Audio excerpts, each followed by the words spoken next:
Welcome to Perspective First, a podcast series by A&M's Financial Services Industry Group, where we speak with experts and thought leaders on the latest trends and hot topics within financial services. I'm your host, David Carey.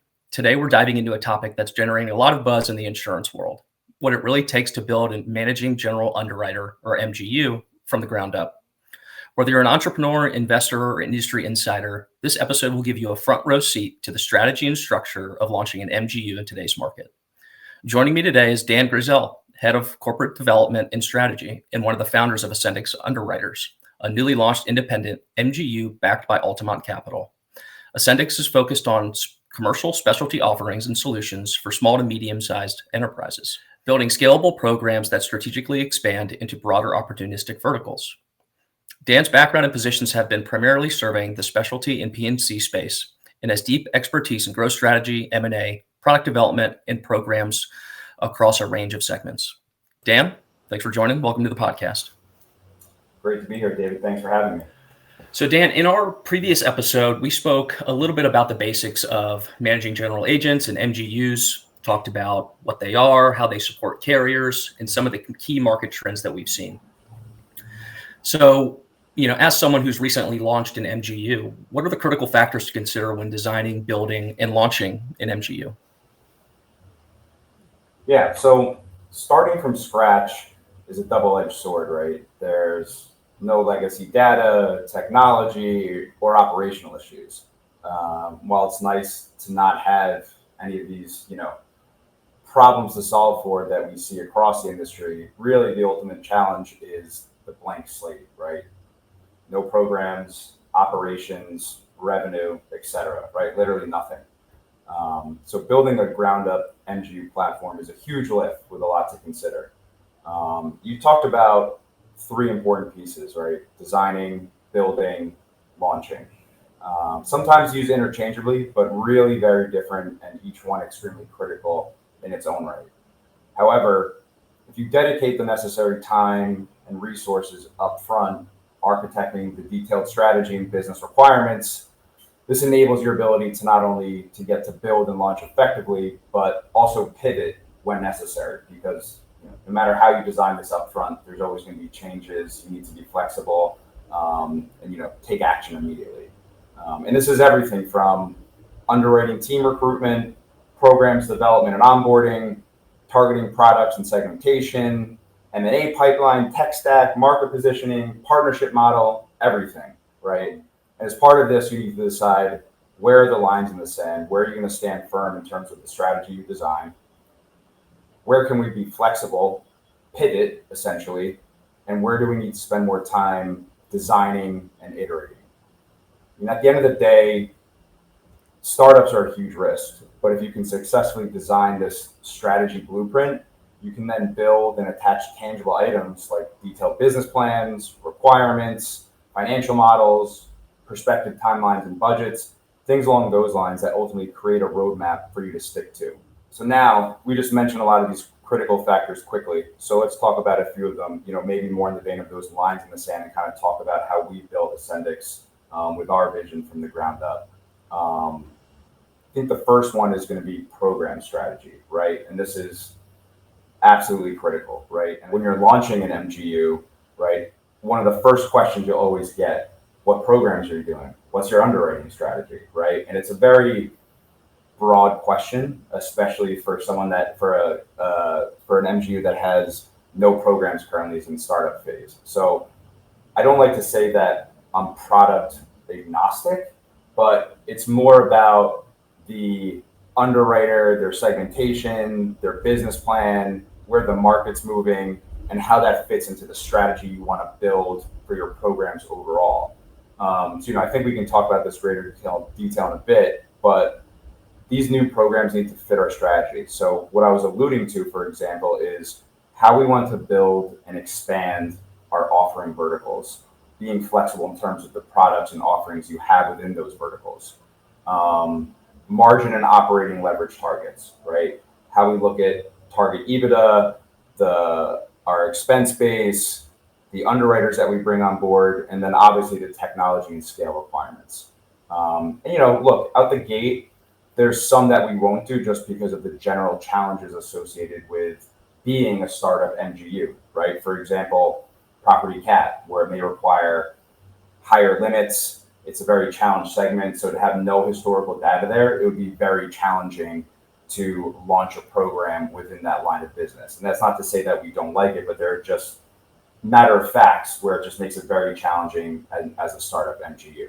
So I think the next big critical factor would be people, right? And, that sounds very broad, right? Obviously, the underwriters and the teams and the support functions that you bring on board are critical, but I think we need to dive into that a little bit in terms of what that actually means.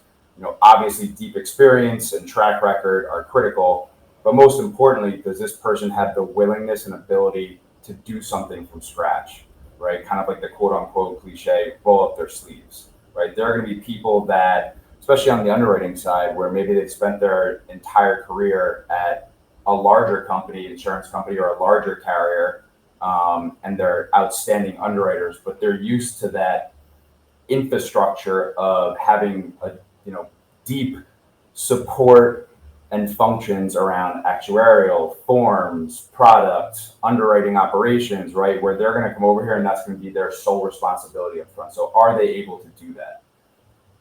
I think and then the last critical factor I want to mention is technology. We cannot stray from what we want to build in terms of speed to market, data analytics, underwriting intelligence, claims insights, right? Everything from front to back, end-to-end efficiency. And, this means potentially turning down great M&A opportunities and turning away great underwriters that are not of the digital first mindset. So broadly speaking, I actually think this is where MGUs have lost their edge a bit in recent years.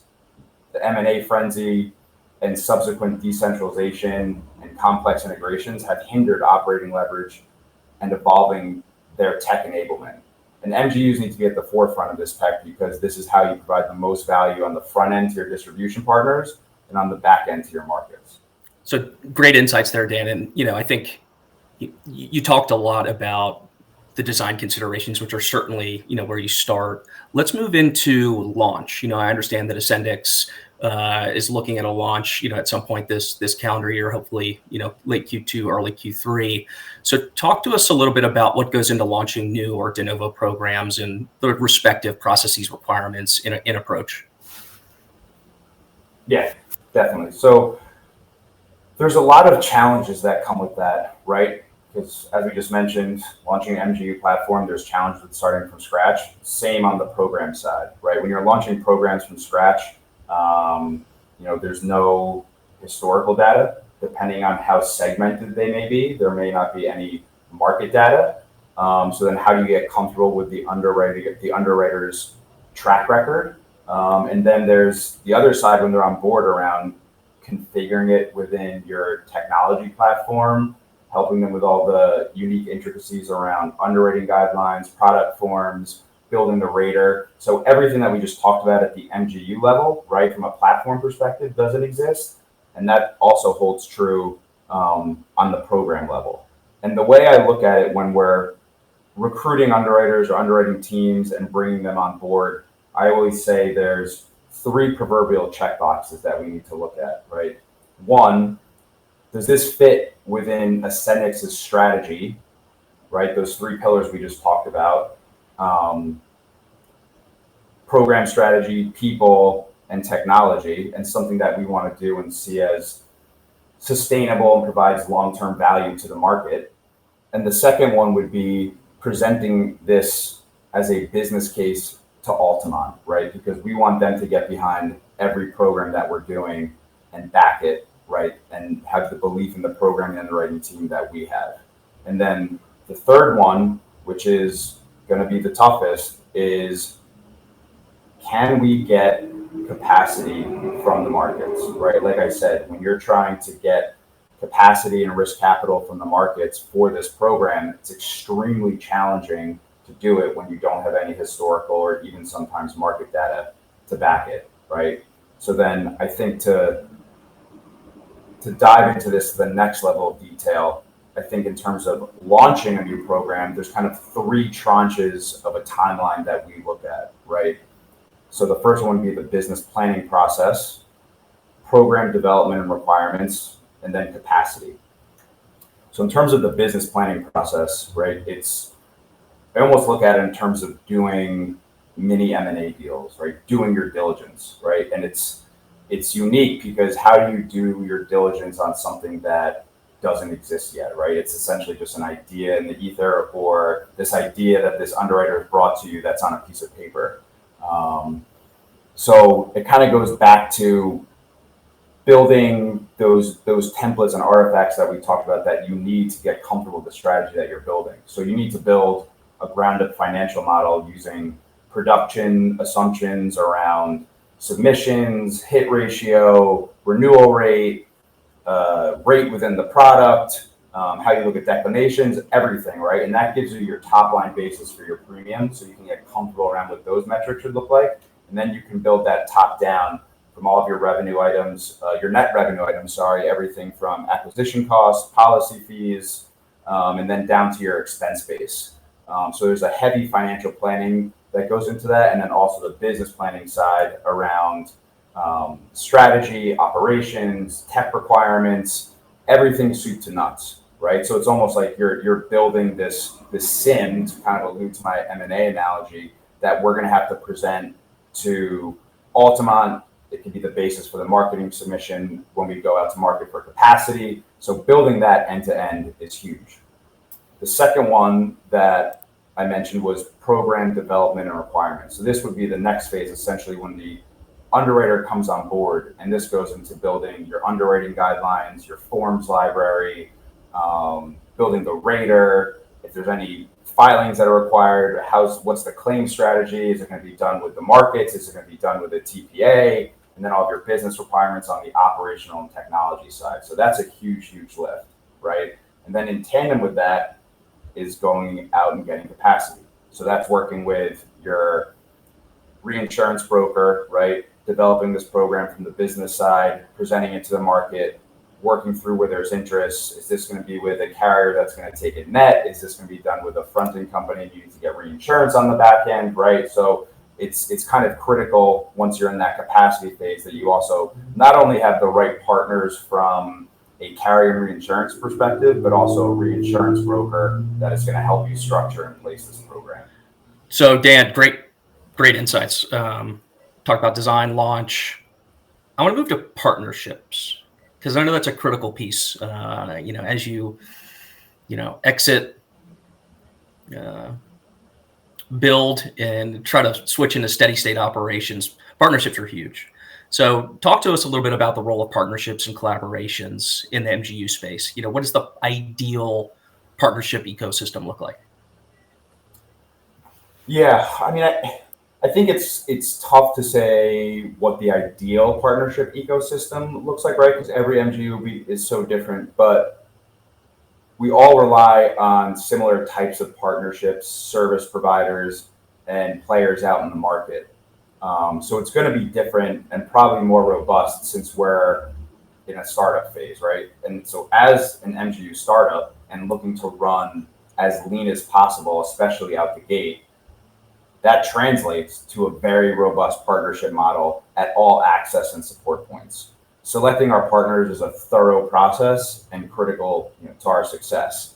And this spans the gambit, right? We're talking about our markets, it's carriers and reinsurers, reinsurance brokers, wholesaler and retailer partners, TPAs, actuarial consultants, technology partners, right? And this is that's the insurance ecosystem, right? But even when you think about launching something as simple as banking, right? When you need to get operating accounts and trust accounts set up, like, are you going to have the right banking partner that understands you're a super small company and they're going to give you the dedicated attention that you need? Where, there's going to be large banks out there where this is just not their sweet spot or where their focus is. So even choosing partners in spaces like that are absolutely critical for speed to market and ensuring you get the services that you need. Point being, you need to understand your unique market positioning, business profile requirements, and growth trajectory, right? Because these are also partners that we want to have for the long haul. Like, we're not necessarily looking to have service providers in year one and then have different ones in year three. Like, we want true partners throughout the journey, especially when you're starting from scratch. And And this is really the ultimate question when you're going through this, right? Are they going to be true partners versus just service providers? I think I give you some good examples, right? And everyone talks about how important their distribution partners are, right? And these are underwriter for the programs that we're doing. We're having underwriters that have deep track records and relationships, right? So this comes with strong ties to their broker partners, key ties to producers and specific offices based on their product offerings and their segments, right? And so what that comes down to is, given where we're at, are they going to be true partners with us even before this program launches, right? So what do we mean by that? So for example, so one of the first programs we're launching, one of our key wholesale relationships that our lead underwriter has, they've been sending us test submissions to test out our technology, our rates, pricing model, right? So that gives us an understanding of where we're at versus what they're seeing in the market and helping us tweak anything that we may need to, right? And so that's going to make us more competitive out the gate, right? So when you talk about who's a true partner on the broker side, it's not just producers that are giving you the most business, giving you the best business, but they're going to be there to help you tweak your programs and help you improve your offering. So we need brokers like that are going to work with us throughout our journey as we launch more programs and expand our verticals. And the second example is choosing the right reinsurance broker, right? And these are absolutely critical to helping us structure programs. And it's not just going to be who are the biggest and strongest names in the reinsurance space, but who are those that truly understand the MGU and program space, who have strong placement relationships and marketing lists, and then also other key areas like actuarial services, right? This goes back to where if we have a program that's heavily segmented and you're not going to be able to get annual statement data or market data, are they going to have creative actuaries that can help you with a loss pick and putting together a quantitative analysis that your markets and reinsurers are going to get comfortable with? Yeah, great insights. It really underscores kind of the importance of partnerships and making sure that your ecosystem is fit for purpose and not necessarily something that's more standardized across the industry. So I think we have time for one more question. Okay, great. And I want to talk a little bit about competitive differentiation. There's been a lot of buzz around MGAs and MGUs in the insurance ecosystem. You're facing an uphill battle, to say the least. So talk to us a little bit about how Ascendex is thinking about differentiating in the competitive landscape for the foreseeable future. Yeah, definitely. It's a great question. I mean, I think, like you said, there's more MGUs entering the space than ever before. So, competitive differentiation is paramount for how we position ourselves in the market and our success. And I think lots of times competitive differentiation, rightfully so, is focused on your technology, your product, your offerings, your speed to market. But a huge part to even get to those points is attracting talent, right? So in my mind, there's more underwriters and underwriting teams that want to work at MGUs than ever before, right? Because we wouldn't be seeing an influx of MGUs and launches if this wasn't the case. So for us, that's an important competitive differentiation. So how do we attract that talent? I think one is providing them with a strong tech stack, a leading tech stack, the best underwriting tools. I cannot tell you how many times underwriters have told me that this is something that's super important to them, because where they're currently at, it's either it's hurting their bottom line from a lack of investment perspective, from a heavier expense base, the speed to market that they want, and just don't want to be using old tools and underwriting technology anymore. So when they can go to a place where there's no legacy data, no legacy tech, no legacy operations, and we provide them with the best tech stack out there and they can configure it to how they want, it's a huge sell. And then, there also has been a huge positive reaction out there to kind of our approach around building de novo programs, right? It gives them the comfort that when we hire these underwriting leads, that they are going to be the underwriting leads for the long term, right? There's not going to be an influx of a ton of M&A deals where it could throw off their team structure, their offering, and things that they didn't necessarily sign up for that wasn't part of their initial strategy. And then the other piece is your capital, right? So we've got Altamont Capital as our backers. They're known as seasoned investors in the insurance space. They've got multiple insurance portfolio companies and are well respected in the space. So when they hear that we're an Altamont-backed company and they see the success of Altamont's other portfolio companies, that's also a huge selling point. Coming to a place where they know the capital understands insurance and is going to give them the time and resources that they need to build this out. And then the other part of attracting talent is coming up with unique and attractive compensation structures, right?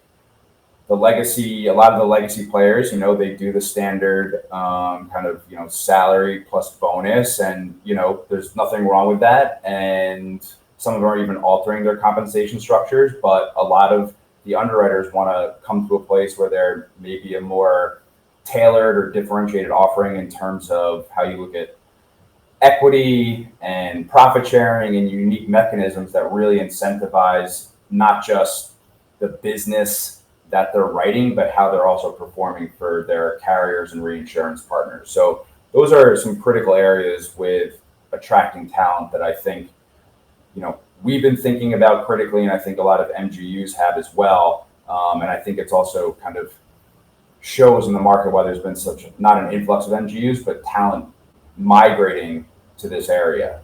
I think the next key component would be, I guess, what I would call coming up with creative risk solutions, right? And this is where MGUs have always played in the space, right?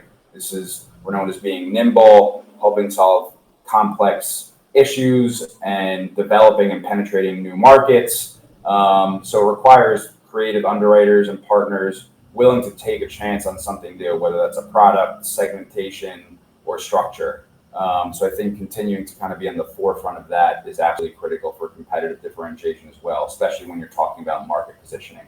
I think the other component is something I would call having value accretive foresight, right? We're not just risk off carriers, right? A lot of some MGUs, I would say, have just kind of doing the same type of offerings that maybe their markets or carrier partners have. And again, right, nothing wrong with that approach, but it's being niche focused, very segmented, providing value where markets aren't necessarily playing, right? Being able to do that for the long term, right? Can you survive and thrive in a down end or soft cycle? Not just having success in the hard market, which we've seen over the past, 5+ years, but also building programs that are defensive and sustainable long term. Kind of going back to the theme I mentioned before around pivoting, like can you pivot to meet the market dynamics, market conditions, work with your carrier partners to deliver value where they see it happening in the market as well, and being at the forefront of identifying that dislocation and new markets, emerging risks. And well said. So that brings us to the end of today's episode. A huge thank you to Dan Grayzel, Head of Corporate Development and Strategy at Ascendex Underwriters, for joining me and sharing such valuable insights into MGUs. If you enjoyed the conversation, be sure to subscribe and follow the podcast for more discussions with industry leaders shaping the future of financial services. I'm David Carey from Alvarez & Marsal. Thanks for listening, and we'll see you next time.